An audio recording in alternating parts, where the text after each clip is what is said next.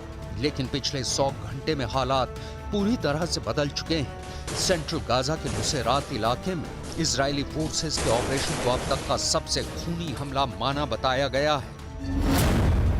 दावों के मुताबिक नुसेरात इलाके में इजराइल हमले में दर्जनों हमास लड़ाके मारे गए हैं। लेकिन यहाँ पर 280 से ज्यादा फिलिस्तीनी जहाँ मारे गए हैं, तो वहीं 400 के करीब फिलिस्तीनी बुरी तरह से घायल हुए हैं।